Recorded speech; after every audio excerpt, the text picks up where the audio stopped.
India 9 TV news ఛానల్కి స్వాగతం. శ్రీకాకుళం జిల్లా టెక్కలి మంత్రి అచ్చెన్నాయుడు ఈరోజు టెక్కల్లో ఆర్టీసీ కాంప్లెక్స్లో ఆర్టీసీ నూతనంగా కొనుగోలు చేసిన 3 బస్సులను జెండా ఊపి ప్రారంభించారు. ఆ బస్సుల్లో ఆయన కొద్దిగా ప్రయాణించారు. ఈ సందర్భంగా విలేకరులకు ప్రశ్నలకు సమాధానం ఇస్తూ తాము త్వరలోనే ప్రజలకు హామీ ఇచ్చినట్లు ఉచిత ప్రయాణం మహిళలకు అన్నదానిపై క్లారిటీ ఇచ్చారు. ఈ సందర్భంగా ఆయన తన క్లారిటీని ఇస్తూ అధ్యయనం చేసేందుకు కొంతమంది మంత్రులు అధికారులు పక్క రాష్ట్రంలో వెళ్ళి వచ్చిన తర్వాత ఇచ్చినటువంటి రిపోర్టు ఆధారంగా ఉచిత ప్రయాణం మహిళలకు ఇవ్వబడుతుందని చెప్పారు.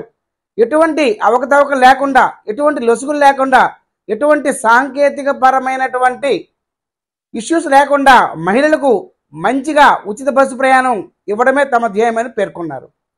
ఈ సందర్భంగా ఆయన మాట్లాడుతూ ఇకపై రాష్ట్రంలో ఉద్యోగాలకు కానీ బదిలీలకు కానీ ఎవరు ఎటువంటి లంచాలు అడిగినా వారిని ప్రభుత్వం క్షమించదని, ఎవరు కూడా అటువంటి కార్యక్రమాలు చేపట్టకూడదని, దయచేసి ఈ విషయాన్ని ప్రతి ఒక్కరు గమనించాలని చెప్పి ఆయన తమ పార్టీ కార్యకర్తలకు సూచించారు.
ఓకే బాగా వచ్చాను.